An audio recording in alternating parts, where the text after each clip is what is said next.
Well, good afternoon, everyone.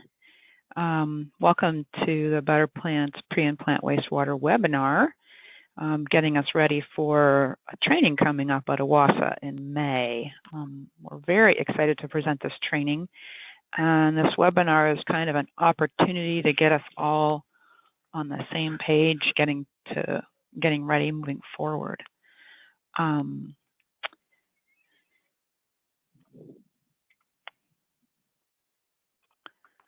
I guess I'll start by thanking the U.S. Department of Energy and their Better Plants program, which in a minute we're going to describe in some detail. And also want to thank OWASA for taking the plunge of hosting this training coming up in May. Very excited to be coming out there to visit and work with OWASA and the other participating plants that will be coming to the site for that training. Today on the line as trainers, we're going to have me. I'm Lesley, and I work with Cascade Energy, and Lane McWilliams is also on the line from Cascade Energy. And we also have Peter Narbites from ICF is going to present today. And I just kind of wanted to point out that when we're at the plant, we'll be joined in day 2 and 3 by Eric Wahlberg, who's with Wastewater Technology Trainers. And just to give you a sense of what's coming in this webinar presentation today, definitely want to welcome all of you and have Peter talk about the Better Plants program. We will have some time. I want to hear who's on the line and find out something about who you are and what your role is and what your expectations are for the in-plant training when it comes up. And then these other topics we'll go through in this webinar, talk about the topics you see listed there on the overview. So with that, I think I will turn it over to Peter, and he can maybe introduce us to what is this thing called in-plant trainings? Yeah, that sounds great. So first of all, my name is Peter Narbites, and I work for a company called ICF, and I am the technical account manager for OWASA in the Better Plants program. And so I work on behalf of the Department of Energy to help OWASA in this program. And so we're here today to talk in this pre-implant webinar about the exciting training opportunity that's taking place in the first week of May. So we're going to be doing a training session, obviously focused on water and wastewater treatment. And so today's webinar is to discuss those topics and energy efficiency in the water and wastewater sector, but also to give a bit of a heads up and overview to everyone who's going to be attending those training sessions. So kind of a two-part strategy today. So yeah, we want to really get ready for the exciting training sessions in the first week of May, and we have some great experts here from Cascade to really lead that discussion. So if we can go to the next slide then. Just a quick introduction then to the Better Plants program. Some of the attendees on this webinar will be part of the program already and know about it, but if you're not familiar with it, it's a voluntary initiative to help drive energy efficiency in U.S. manufacturers. So typically we are getting companies that sign up to commit to a voluntary target of improving their energy intensity by 25% in 10 years. And we have more than 180 companies signed up for the program throughout the U.S. So, it's really focused on helping make manufacturing more competitive. And, the DOE tries to support all companies that sign up through a variety of benefits, whether it's recognition for all the efforts they're making and technical support in different ways. This implant training is one of those opportunities to provide technical assistance to Better Plants partners. And if there are other Better Plants partners than OWASA listening in today, this type of training session could be an option for you going forward. And actually, we're currently in a period, or the twice-a-year period, where we are sign up. The sign up period is open for these implant training sessions, and so if you want to have some DOE experts come to train the folks at your facilities to help identify and implement more energy efficiency projects, that's what this is all about. So if we go to the next slide, we'll talk a little bit about what is an implant training session. So really there's two main parts to it. We're really focusing on having some time in the plant with hands-on training, supplemented by some time in the classroom where we are going through a lot of the key basics and understanding what what do you need to know to identify and quantify some of these opportunities. So if you click again here, there's another a piece of the slide that'll come up, and that's fine. So this is all about really trying to provide the tools to succeed and improve energy intensity. And one of the things that we've found is beyond just the training and the assessment itself that takes place, it really helps to bring together participants from different plants and different organizations to drive energy efficiency in the long term, so that if we can get multiple utilities from throughout North Carolina to come to the OWASA training, we can have a broader pool of minds at the table helping identify opportunities and finding sharing opportunities that can be replicated everywhere. So we're really hoping to have more utilities able to join at the training session. Go to the next slide then. So what do some of the key elements of the implant model? So here we're listing some things. First off, we have identifying energy savings opportunities. This is really critical. We want to be performing an assessment while we're on the site to try and find some opportunities that we can add to OWASA's energy management plan and can be considered going forward towards your targets.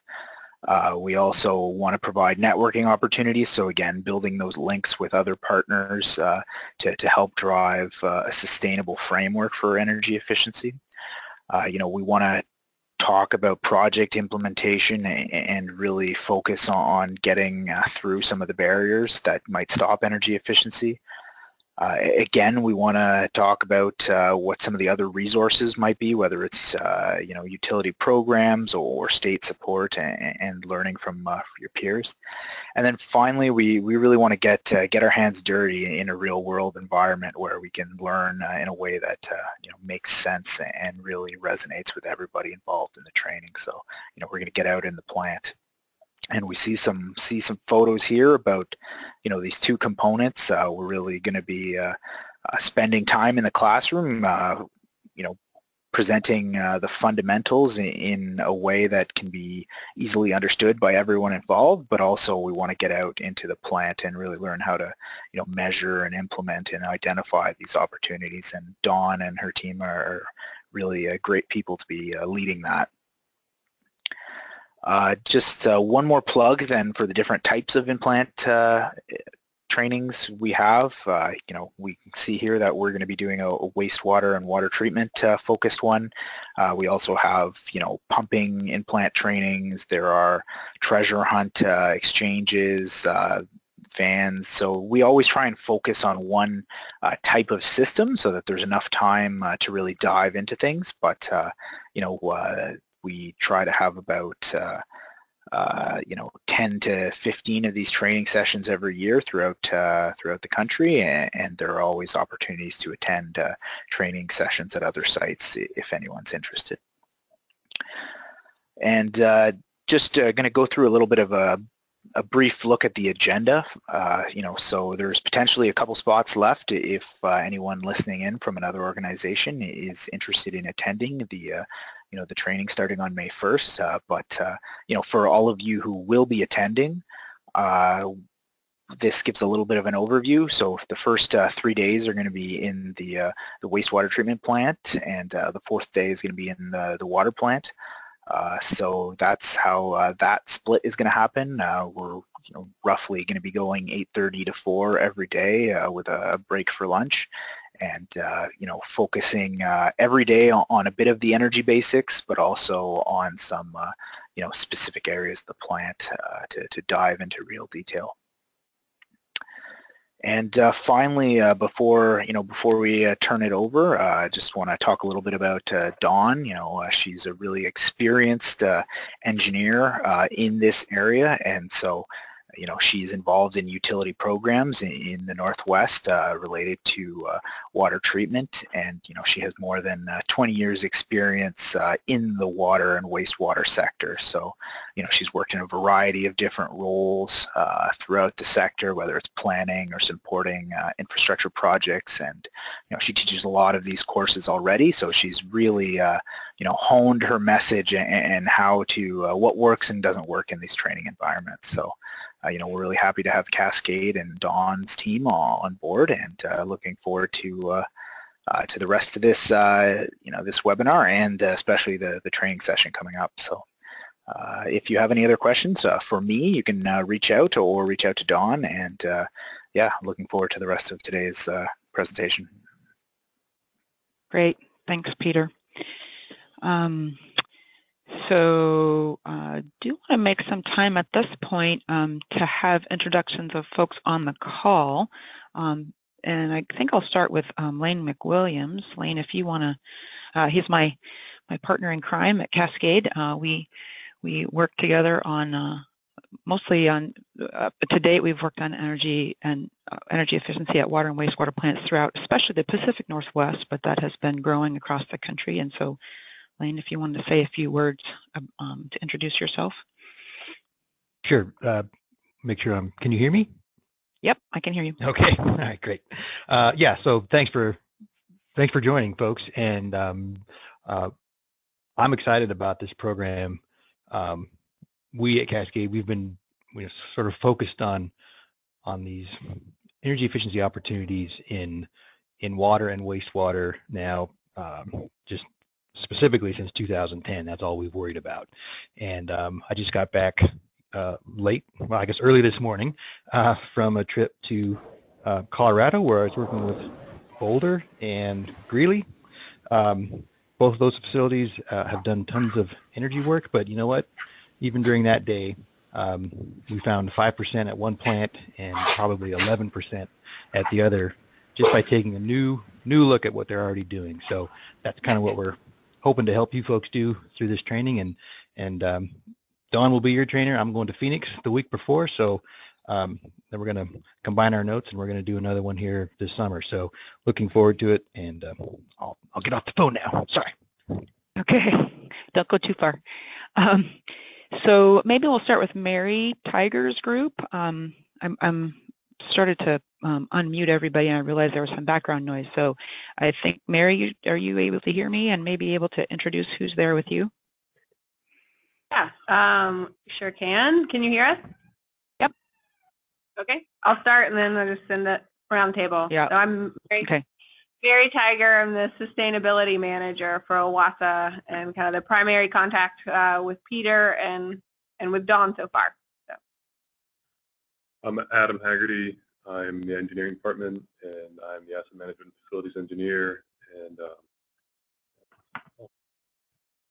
also a member of the energy team. Oh, and a member of the energy team, yes. I'm Pat Davis, and I help Mary and others on the team here on a variety of projects, working on like a 2-day-a-week basis. Kenneth Laughlin. I'm the water supply and treatment manager for OWASA, run the water treatment facility, and also over the lake. And then we have a colleague that's out in the hallway on the phone right now who's walking in, and his name is Eric Oldham, and he's the maintenance supervisor, maintenance supervisor for the water treatment plant. And then Todd Taylor, the director of operations, is in and out here as well. And we have some of our staff is at the wastewater treatment plant, and they're signed on as well. Great. I'm not sure if we'll be able to talk to you. I see names, so I'll just maybe, so that's who's in the room with you, Mary? That's who's in the room here. Yes. Okay, so I'll just run through who I see on. I see a Jonathan Walker signed in, so I'll unmute you, Jonathan. And yeah, can you hear me? Yep, I can hear you. All right, yeah. I'm actually working from home today, so hopefully everything stays connected. I'm with Charleston Water down in Charleston, South Carolina, and I've been talking with our engineer about possibly attending your in-plant training program up there. It's kind of the closest one that y'all have set up. So currently I'm the director of the wastewater treatment plant down for the city of Charleston. So we've signed up for the Better Plants program, and we're looking forward to kind of getting involved in some of the initiatives and stuff that are out there. So again, just kind of here listening to the preamble to the training, and hopefully I can make it up. Great. That's great to hear. Welcome, Charleston. Thanks. Next, I see a John Kivanimi. If I butchered that name, I apologize. No, you actually did very well. I'm the wastewater treatment manager for OWASA. Okay, great. Thanks, John. And then I see a Jennifer Travis. I'm not sure, but I don't hear anything. So if Jennifer, sure, if your mute's on, you can unmute. Otherwise, I think we'll just move on. I see Caitlin Numerdor.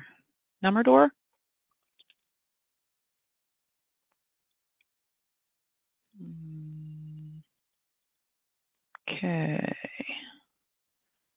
So I'm not hearing a person there. And then I see an Andrew, but I'm not able to unmute that. Okay, I can do a quick test. Mary, can you hear me? Yes, we can hear you. Okay. All right. So there were some other folks listed, but I guess we'll just move on slides because I'm not, if I unmute everybody, it starts to get loud, and I didn't hear from individuals. But great. Welcome to all of you who are here. Glad to have OWASA so well represented on the water side, on the wastewater side, and also maintenance and operations. Really glad that Charleston, you're taking the plunge to join us here, and hopefully at the implant training in May. And maybe let's just move into the slides, the rest of the content. So I wanted to start with a little kind of grounding in this concept of the water energy nexus that we hear talked about. Really, can there be any doubt that there is power in water? I mean, any of us who've spent any time around large water bodies, it's pretty clear that water and power are connected, but historically we have really siloed these topics.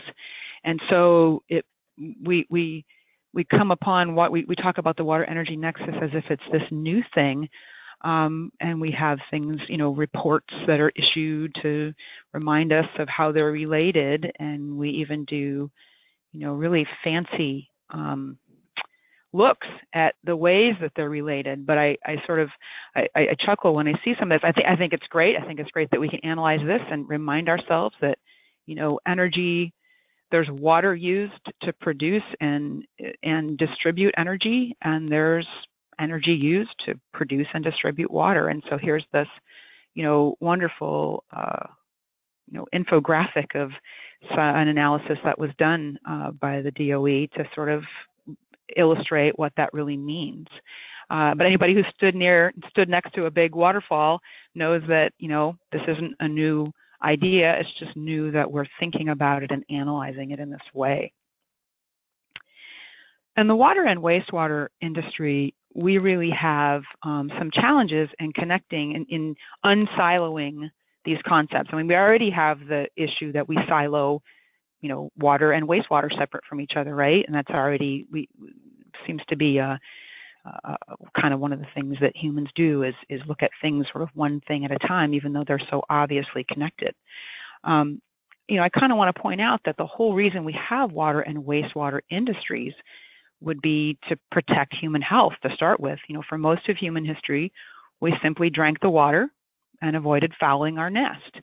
And that meant, back in early history, that meant, oops, lovely, a reminder. And what that meant was, you walk away from camp to do your business. And as populations grew, it became harder to do this. Clean water sources became fouled by human activity, and waterborne diseases began to proliferate. And so we started by saying we have to do something about our water in order to protect human health. And then right behind that, later, we had to start thinking about this second purpose, which is protecting the environment. The Cuyahoga River is famous for having caught fire. and that kind of put us on notice that it is kind of important not just only to protect human health, but that we have an environment that we depend on. And so we have to think about this aspect. And so we started adding this purpose to water and wastewater industry, and it became an industry. But no one really asked us in the early days of water and wastewater, no one asked us how much energy it would take. Solutions were implemented without any regard for how much energy they would use. And I think it really goes back to an early idea that, in the implementation of the national energy industry, we had even songs written about how energy is going to be too cheap to meter. That was the sort of marching orders of the energy industry. And so if energy is too cheap to meter and it never really makes it onto the docket of water and wastewater, we silo those ideas and have historically siloed those ideas. So that's kind of the backstory. And now, what drives us in the water and wastewater industry, obviously, is regulations and safety and environmental ethic. Every plant I've ever been to have those priorities, and they're good priorities, and they are the right priorities. And I also think there's an element of maybe our industry suffers from kind of a basic shyness. We are invisible in most of our communities, and we generally like to keep it that way. And for most people at water and wastewater plants, the worst day is the day that you end up on the front page of the paper. So we really try to stay out of the limelight, and that means that we are good news, bad news, right? I mean, we're invisible. There's some good things about that, but there's also some challenges with that. So when we get into this topic of reducing energy used, these are the ways that we can do it. Water is heavy, so it takes a lot of energy to move it. And so when we look at how to improve energy performance, which is a term that I'll be talking about in this training, these are the ways we can reduce the energy used to move water. Is we can take advantage of gravity whenever possible. We can reduce the amount of water we pump, so there's a water conservation aspect to energy efficiency in water and wastewater. And we can also increase the efficiency with which we pump it, getting into the equipment and some other issues related to pumping. And then, of course, there's the treatment. Treat water, we treat wastewater, and if we can reduce the amount of energy we use to do that, that's another way to get at it. So reducing the amount of water we treat and increasing the efficiency with which we treat it. Pretty much most, if not all, of the topics that we'll talk about in the training come down to these elements. In our industry, these are the trends, right? What the budgets are, essentially costs and rates have a lot of pressures on them, increasing our budgets because of permits getting stricter, infrastructure aging, weather events getting more unpredictable and extreme, and then costs increasing. So all of those things are pressures exerting upward pressures, pressures that are trying to and successfully increasing our costs, which of course results in increasing our rates. And I only know of one superpower that is exerting a downward pressure on costs and rates, and that is operators getting smarter and better at what we do. And that's what we're about in this program. So we still are going to be protecting human health and environment just as strongly and carefully and effectively as we always have been. And we also are going to be continuing to protect operator safety and emphasizing crisis-free, smooth operation. And what I'm going to suggest to you, what this program will be suggesting to you, is that now we can also add minimizing energy use as a way to exert a downward pressure on costs and rates. Because historically, without that, without having embedded energy consciousness and energy awareness into our facilities in the past, there are opportunities in all of our facilities. And in our experience, these priorities are not in conflict with each other. And in fact, the plants that we've worked with that really get on board with energy efficiency actually end up getting better results on all the other priorities that we've always had. Are there any questions out there? Let's see, I guess I'll unmute the folks who have, do some unmuting. How are we doing out there? I feel like it's very, very quiet, which is sort of how this works, but I just want to check, are we doing okay out there? Any questions so far? This is Mary Tiger. We don't have any questions, but it all seems very relevant, especially staying off the front page, which we were recently on the front page. Oh no, that was a bad day, right? Yeah. couple bad days. Darn it. Okay. Yeah, well, here's... Okay, well, so going forward, oops, come on, there we go. You know, meanwhile, nationally, population growth and demand growth continue. You know, where will we get tomorrow's power? So I kind of want to bring this into the energy context a little bit. You know, why are we thinking about energy, not just in terms of reducing costs and reducing pressure on rates? We also have an energy perspective going into the future. You know, all of the electric utilities and all of the energy providers and producers in the country have to look ahead at where tomorrow's energy is going to come from, where tomorrow's power is going to come from. And, you know, it's a challenge. Are we going to build more dams? Are we going to put in more nuclear plants? You know, are we going to build more natural gas power plants or coal-fired power plants? Are we going to build more solar? Are we going to build more wind? I mean, the answer is probably yes to many or even all of these. But of course, for every single one of those generation technologies, there are politics and there are planning and there are very, very large costs and massive budgets at play. So meanwhile, what we know is that what I'm going to call negawatts, what the industry is calling negawatts, energy conservation, is extremely cost effective in contrast to those other capacity solutions. The DOE has been investing in energy conservation for homes and commercial properties and industry for many years because it's just simply the most cost-effective source of energy to meet growing demand.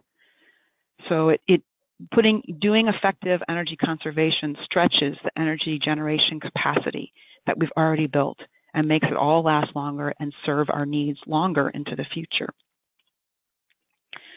So looking back at our industry, water industry, are we actually wasteful with energy? Well, it depends on how you look at it. As I've pointed out, energy efficiency was never historically a goal, and so every plant has opportunities to increase efficiency. And in our work, we have seen facilities save 2% all the way up to 40%. We have also seen facilities save 0%, but really those are only the facilities that refuse to get on board.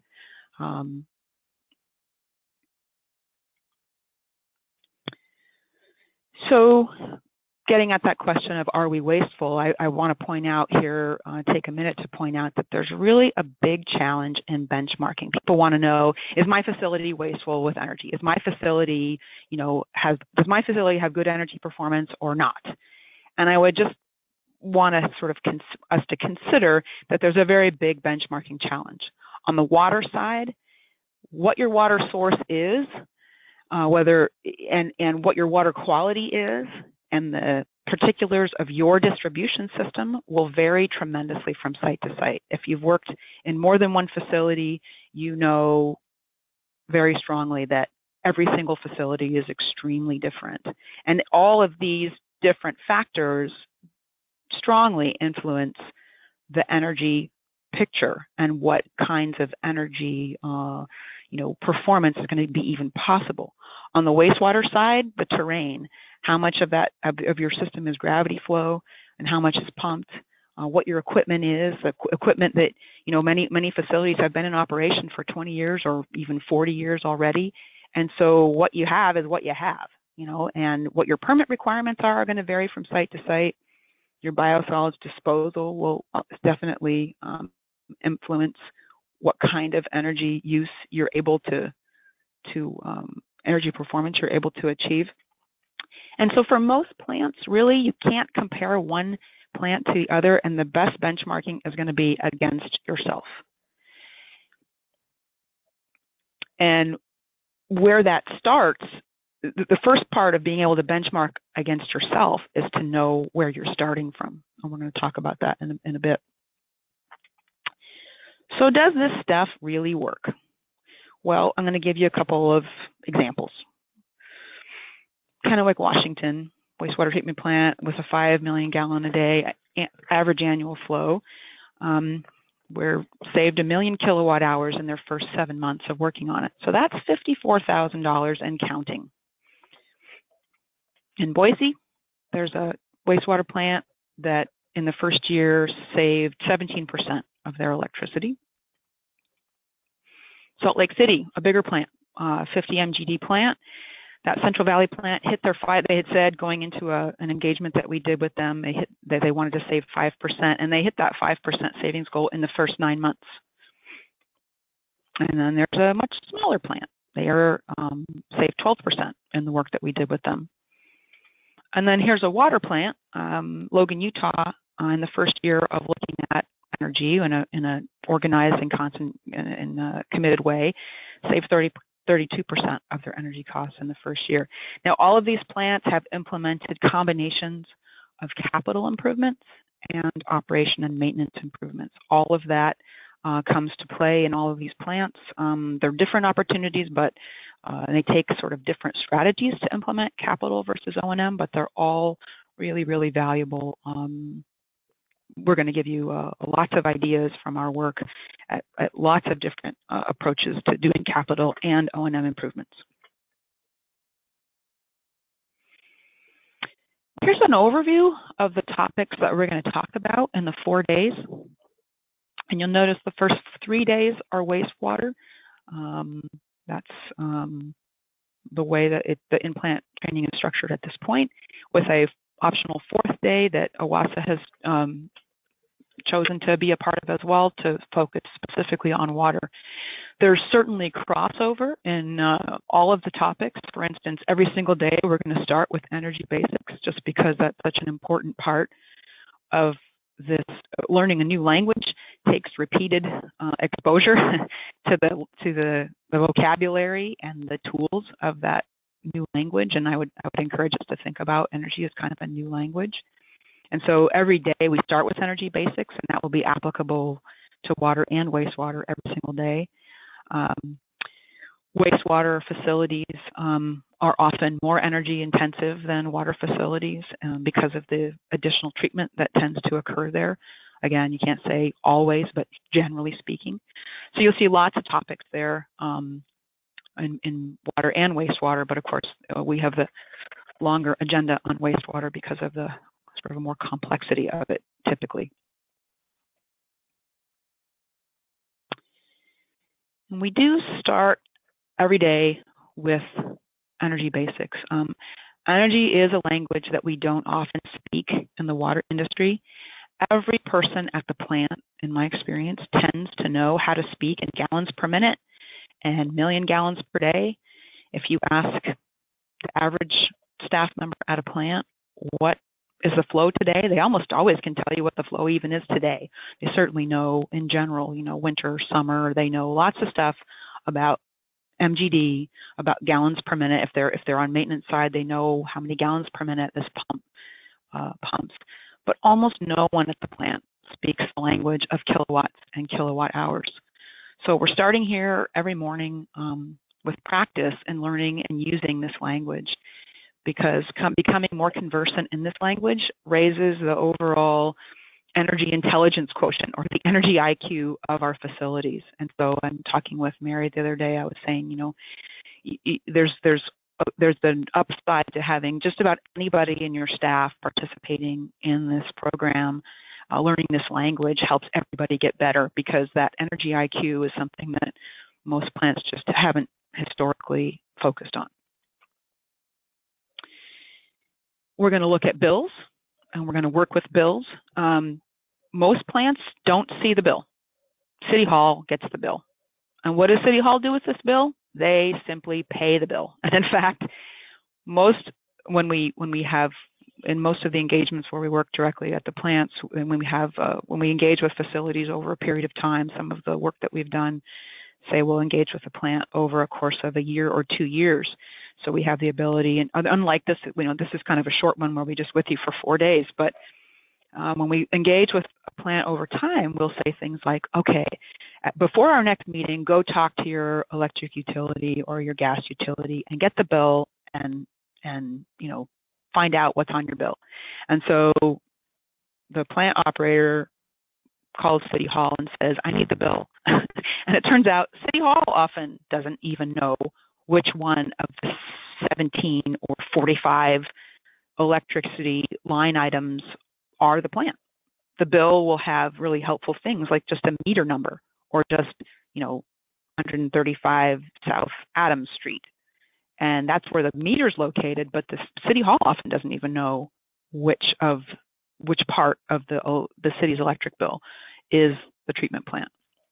So it turns out that, you know, part of why this is all invisible is just embedded in that structure of how nobody at the plant ever sees the bill, and, you know, they may not even know. So when we get into, once we have a perspective on how much electricity a facility uses, we might need to take apart that bill in terms of the units of measure that are in it. And 2 basic units of measure are, essentially most of the bill is based on 2 units of measure. One is kilowatts, which is the amount of stuff we have online right now. So kind of and you can relate that to horsepower. We'll talk about that in a minute. But it's sort of demand versus consumption. Power is the demand that we're exerting in a sort of a snapshot perspective. And then kilowatt hours is the total amount of energy we're using over a particular amount of time. So demand versus consumption, power versus energy. Meters measure demand and consumption. And to save energy costs, we are concerned about reducing demand, or power, kilowatts, and also reducing consumption, or the actual total energy used, which is kilowatt hours. In order to estimate power, we can estimate it from horsepower and load factor. So an alternative definition for load factor is how hard the motor is working, and we can calculate how much power is being used by equipment by knowing the motor horsepower from the nameplate, and how hard the motor is working, and the estimated capacity or estimated load on the equipment, and then the motor efficiency rating from the nameplate. So if we want to estimate the power in a piece of equipment, we would need to know these things. And we can also estimate cost of operating some equipment by knowing that power number and then the hours of operation that something runs. So we're going to take that power number that we got and then we multiply by the number of hours it operates to know how many kilowatt hours that equipment uses, and then we multiply by the rate. I don't know the rate at your facility specifically. We'll talk about that at the implant training when we're there, but we see rates across the country vary pretty tremendously from 3 or 4 cents a kilowatt hour to in the Pacific Northwest in some places, all the way up to I think Hawaii has been, parts of Hawaii, electric utilities charged even as much as 33 or 35 cents a kilowatt hour. So knowing your rate and applying it to the number of kilowatt hours helps calculate that energy cost. On the gas side, we have a slightly different picture. On the gas side, we think of volume of gas, and meters measure gas volume, but not the energy content of that volume. Every utility uses different measurements, but typically volume is involved, and also some utilities charge based on energy rather than volume. Most of the end users are measured in BTUs or horsepower for boilers, and a BTU is the heat required to raise 1 pound of water 1 degree Fahrenheit. So meters measure the volume, and then the utilities will charge on either a volume or an energy basis. So you'd have to look at your bill specifically to know, how your charges are structured at your facility. And then there's the volume to energy conversion. Every cubic foot of gas will have 1.025 BTUs. In order to estimate the rated input for gas using equipment, the equipment will be rated at a certain amount of usage, and it could be displayed in a number of different units. So BTUs per hour, 1,000 BTUs per hour, and then here's some helpful conversions.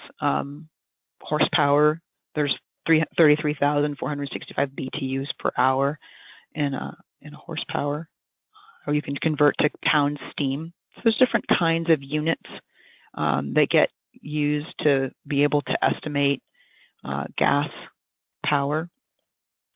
You get the rated input from the nameplate in one of these units, and you have to apply a load factor as well, just the same way we applied it for electricity using equipment. When equipment is lightly loaded, that percent number is low, and if it's working really hard and at its full capacity, you might have a load factor of 90% or 100%. And that will affect how fast and hard that equipment uses gas. So being able to estimate therm use from these kinds of things, we have to look at these factors in order to make these estimates. BTUs per hour from the nameplate, a load factor, hours of operation. And that way we can get to energy cost, being able to estimate the energy cost, therms, calculate the therms, and that if you know the rate, whether you're charged per therm or per, and I meant to turn that off.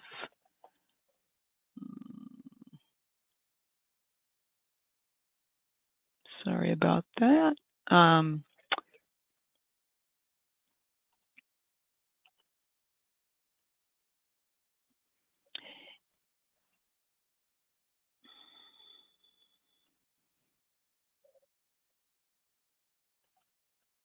So that's how we estimate energy cost on the gas side. And then coming into when we are in the in-plant training talking about energy efficiency measures, we will be talking about two kinds of measures, generally speaking. There are equipment, some energy efficiency measures are purely equipment measures, where we're replacing an inefficient motor with a more efficient one, or we're replacing a broken thermostat, or we're fixing air leaks or water leaks, reducing operating pressure where we don't need it. So some of them are just purely equipment measures, and some measures go to the heart of a process. So can we reduce the RAS rate is really, there's an equipment aspect to it, whether the equipment will allow us to do it. But first and foremost, there's a process question. Can we reduce RAS rate has a big process implication. So we have to understand the process in order to know if that's a good measure or not. So we have, we'll be talking in the training, we'll be talking about equipment issues and process opportunities. And also we encourage cheating. and we're going to provide you with some cheat sheets that help you approach these questions. There's a wastewater energy efficiency cheat sheet that we'll be working with in the training that give you top 10 lists and give you some easy, quick looks at some tables that help you quickly estimate what kinds of energy savings you can get by changing your DO levels at different temperatures, blower pressure. So there's a cheat sheet for wastewater, and there's also a cheat sheet for water energy efficiency, where it help you quickly diagnose some typical energy efficiency opportunities that we see. We will spend some time with top 10 lists. Again, this is sort of, we call it cheating because it feels like we're sort of taking you to the typical low-hanging fruit, if you will, or the typical easy places to look to find energy savings opportunities, helping you minimize loads, using your best part load option. So that gets to that loading factor question. You know, when equipment is underloaded, we tend to see it might not necessarily run as efficiently as we'd hope. Helping you figure out what you can turn off, or maybe turn off for some time of some portion of the 24-hour period. How can you minimize pressure drops, optimize pressure settings, keep your idling time to a minimum, making sure you've got the right technology for a particular task you're trying to do, and helping you think about right-sizing equipment, removing barriers to more efficient set points, and making the most of your controls. We're going to get into specific aspects, you know, the process pieces of the facilities. So even though this is a tiny plant, this is a screen from a real tiny plant, but the concepts are the same. You know, headworks are designed to remove trash and not organics, and we want to look for, we have a list of typical opportunities in headworks of plants. And aeration is going to be a significant focus in the in-plant training because it consumes a pretty large percentage of most wastewater plant facilities' energy. So we'll have equipment information on blowers and diffusers. But we'll also, as I said, look at process opportunities. So we want to get into the process, thinking about the process and where we might find aeration opportunities that were process related. Pumps are present in all water and wastewater systems, from the smallest to the largest, and many pumps run 365 days a year, 24 hours a day. And it's quite common to find that they're not optimized. So that's a place that we will look at and spend some time with to find ways to save energy in pump systems, which are present in all of our facilities. We will even take on the dreaded pump curve, and maybe we will even have some fun with it, which I get probably isn't everybody's idea of fun. It's kind of a geeky kind of fun, but I suggest to you that there may be some fun in taking on the pump curve.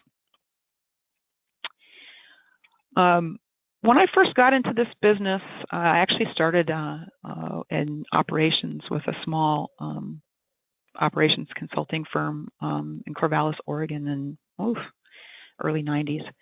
And what at that time, you know, I was helping settle down upset plants at pulp and paper and food processing, wastewater treatment facilities.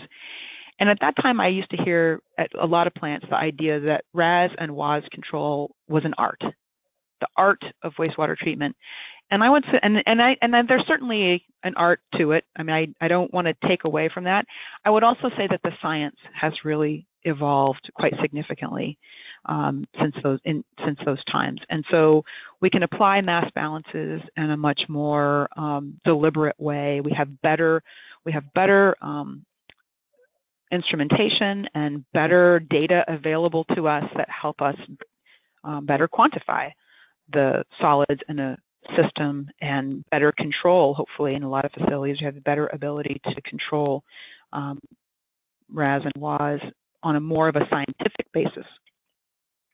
And some of these scientific tools that we'll be presenting to you, like state point analysis, allows you to take into account the settling characteristics, for instance, of today's wastewater. You know, of the water you have, the mixed liquor you have in the basin today. You know, using the settleability information allows you to take a very scientific approach to RAS control. And so we'll be looking for energy efficiency opportunities in RAS and also in wasting, so that you can maintain a target SRT in a more deliberate and energy efficient manner. And as I pointed out in an earlier slide, what we find is when we take hold of these controls, not only, well, we take hold of these controls with energy efficiency in mind, we often see, in fact, most of the plants that we've worked in have simultaneously seen better water quality and better, more consistent operation, you know, more crisis-free operation. So we go in there looking for energy efficiency, and by being more deliberate and careful and scientific about setting these targets and setting and calculating set points, we end up improving all of the performance, not just the energy performance. We will take an opportunity to look at the energy hog that is UV disinfection. Disinfection is important, and we want to adequately disinfect our effluent and adequately disinfect our drinking water if we're using UV. And well, anyway, that we disinfect, we always want to be successful and complete and meet the requirements of that disinfection.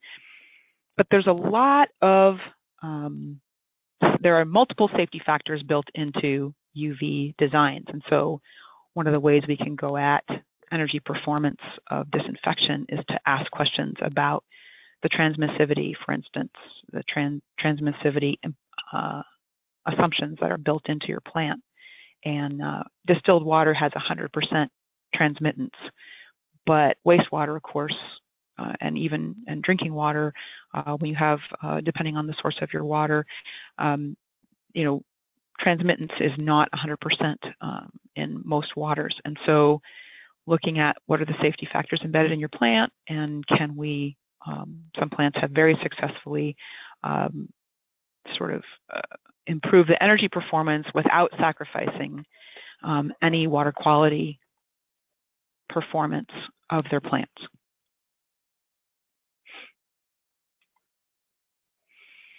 We will also look at dewatering equipment. We are recognizing the energy implications of centrifuges and other high-intensity equipment. So moving towards lower intensity equipment can sometimes be an opportunity. So some of the considerations that we'll look at will help you look ahead if you're considering changes in your equipment. You want to have in mind what kinds of energy implications that has, and what kinds of energy opportunities you want to be looking for as you move into consideration of new dewatering equipment. And then from a process perspective, you know, when you dewater has some pretty big process implications. And so we'll be looking at not just the equipment aspect of dewatering, but also process considerations and when you schedule operations like dewatering. In the training, we are going to look at W3 water. Sometimes it gets called plant water, sometimes it gets called 3 water, and whatever you call it, it's usually a good energy efficiency opportunity. It's not free. We tend to think of plant water as free. A great deal of energy is embedded in it, and so we will ask you to consider, what do we use W3 for? How much do you think you use? How much pumping or horsepower is dedicated to it? And how efficient is the plant with W3? So those are some of the considerations we have found. Many facilities find that they can save energy in their W3 systems.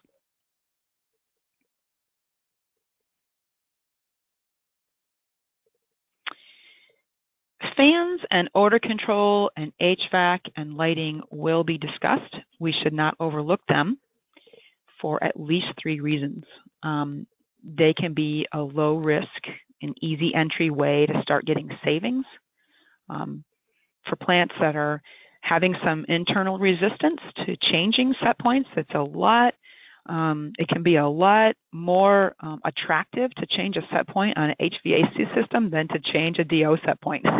So sometimes that's a way to start moving the dial and get some success and getting energy savings in what's a less scary way. There tend to be some risks perceived and also sort of just historically considered that aren't as in place. Lighting and HVAC, fans and odor control they can just be sometimes easier to look at. They can be a surprisingly large percentage of energy use, especially at small facilities. And they are sometimes really horribly out of tune.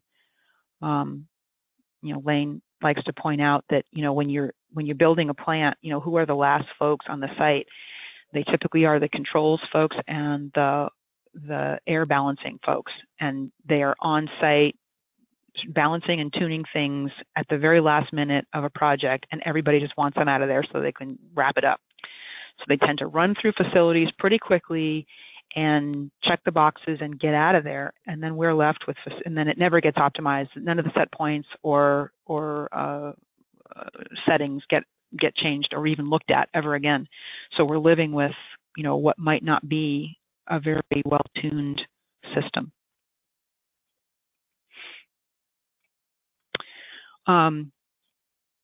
I want to look or talk for a minute here very specifically about the water system, because there is that day 4 on water. I want to make sure that you know that on the water side, we are very much aware that there are 3 parameters driving the operation of a water system. And in an optimized system, we want all 3 of these to work together. So when we talk about on the water day, we will be talking about hydraulic performance, which is pressure and velocity. We will be talking about water quality, which relates to age and chlorine residual and other aspects as, depending on the facility, which fluoride is sometimes an issue. There's various aspects of water quality, and also energy efficiency.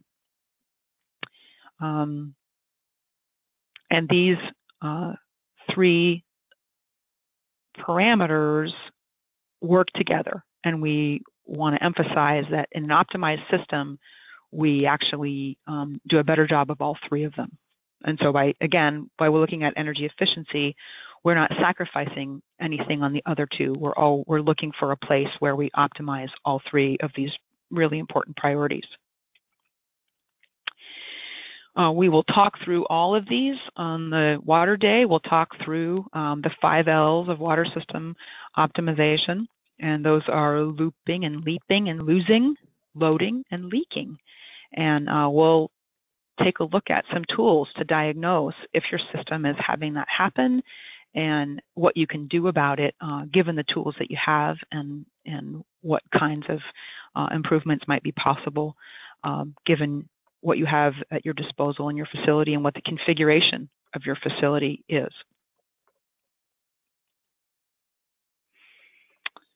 So I want to talk about some logistics for the training, because it's a short period of time we have with each other, and we want to make sure we optimize the benefit. So if you want to get the most from this opportunity, and I hope that everybody's on board with doing that, these are the things you might want to know coming in. How much energy does your plant use? Which systems use the most energy at your plant? And what energy efficiency improvements have you already made? What challenges have you encountered at your plant? And what would you like to bring back to your plant?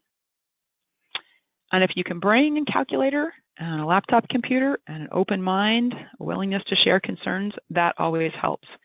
I would say that I know there often are concerns in the room, and we want those on the table. I mean, I get that, you know, change is not always easy, and we definitely want to discuss any concerns that folks have right there in the room and see what we can do to allay those concerns, or see what kinds of information we can bring from other facilities, experiences that we've had at other facilities that might help address your concerns.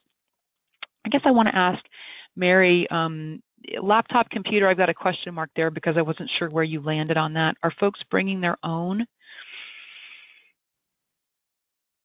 Yes, people will bring, the folks that have laptops will bring them, and then I'm going to work with IT to get some backup. And our goal is to have one computer for every 2 people, so that we can share. But we're not going to be, the classrooms that we're going to be in don't have computers. So gentlemen from Charleston, please bring your laptop if you can, and hopefully you can share it with somebody.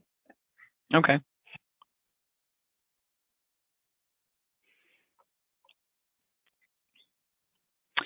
You know, how do we measure success from this training that we have together at the site? Well, for me, there's a couple different ways to measure success, and actually when we, in a few slides, we'll have an opportunity to have a little more of a discussion here, so I want to hear from you kind of what you're thinking about that too, the folks that are on the call. For me, it's successful when folks have a good time, and when they learn, and when they feel engaged throughout the training, and if they walk away with ideas for what they could do. And so there are going to be 3 pieces to this going forward in coming out of the training. We want to help you start on an opportunity register. We want you to walk away with a very organized list of some opportunities that you've identified at your facility, and so that and some of them may be short-term things you could do, and some of them may be much longer-term things, but we want you to get that opportunity register started, or if you already have one started, to get more items on it from the work that we do together. We also want you to have a start on being able to estimate the savings of at least a few of those ideas. So we'll, again, using the energy tools that we're developing in the training, you'll be able to, based on what the equipment is and the horsepower and the runtime, what kinds of it helps you to triage, which things are the highest, the biggest bang for your buck, highest savings ideas. And we also want you, from just that pure O&M perspective, to have some understanding of what is in my control, and maybe one thing I can do tomorrow, one thing I can do by next month, and one thing maybe we should stop doing. So those are the kinds of ways that we look at your takeaways, your things ideas that if you have a good handle on that stuff, then we'll be doing well going forward. And so from there, I want to kind of open this up, and I will unmute everybody best I can. We'll see if that works. Hang on.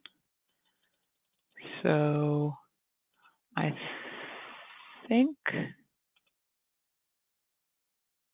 I've unmuted everybody I can from my end. Some of them are telling me that you might be muted on your end, so think about that. If you start to talk and nobody is responding to you, maybe you're muted on your end. But I have now unmuted to the best of my ability here. So I'll pick on the folks. I know you can probably talk, Mary, and the folks in your room, so I'll pick on you guys first. But in general, I think everybody's unmuted the best I can. And any questions or concerns or ideas you want to share at this point? I'm getting some shrugs and head nods here, but I think in general we're really excited about the opportunity, yeah, we'll just be looking forward to taking what you have to teach and making it applicable to what we're working on. So I think being at the plants is going to be really helpful to kind of give a feedback of like, yeah, we do that or we don't do that, and then to go out and look at actual equipment and processes. So I think we're really looking forward to it and just hoping to get Sure. a good crowd there. So, John, this is Pat. In follow-up to that point, for you to hit the ground running and to focus the technical stuff to what we have and what we do and how we do it, is there some background information, SOPs to the plants or certain functions that would be helpful for you to see and review in advance of getting here at 7 o'clock that Monday? Thanks, Pat. I appreciate that. Mary has sent me some information up front, schematics, so I have a sense of what you have there at the plants, and sort of overview information. I probably won't be able to get into your SOPs, that level of detail ahead of time, but if you guys can start thinking of that, and so that you have in mind, what helps me hit the ground running is when you folks show up really primed to hit the ground running yourselves, because one of the things that we really find for success in these programs is that, yes, I've seen a lot of systems, and yes, I have suggestions and examples, but really it kind of doesn't matter what other plants have done. What really matters in the general sense, I can give you a great idea that I think would work really great at your facility, but what's really going to work at your facility is what you're ready and interested and excited about doing. And so hopefully what I bring from other plants gives you new ideas that you haven't thought of already, and generally we find that to be true, but it's also true that I am not going to be dictating or judging which are the best ideas for your facility. What I really want to do is help you find the right combination of what are the top 3 things for you that you have some traction to be able to move on tomorrow. Does that make sense? Sure. So I have some information up front from Mary, and I think I have what I need so far, and in the next couple weeks I'll be digging through it a little more, and if I have more questions I'll definitely send them your way. When it comes down to it, the best ideas are the ones that you guys like best, and that you guys feel motivated and empowered to make changes. That's where you're going to make those changes, not what I tell you I think you should do.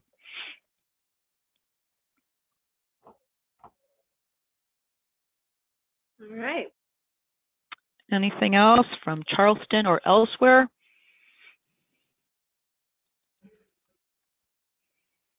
Okay. Hearing none. Thanks for participating today. Thanks for, Peter, did you have any closing comments that you wanted to say if you're able to hear me? No, I think it's really exciting, and I think, again, a lot of people at OWASA have been through a big push in pulling together their commendable energy management plan, and all the opportunities considered there. So it's going to be really great to build off that and see what we can confirm makes a lot of sense, what else we can add to it, and just keep the momentum going. Terrific. Okay. Well, with that, thank you very much. I'm looking forward to seeing you in May. If any questions or concerns come up between now and then, please let us know. And have a great afternoon. Thanks so much, Dawn. We really appreciate this and are looking forward to it. Okay, great. Peter. Me too.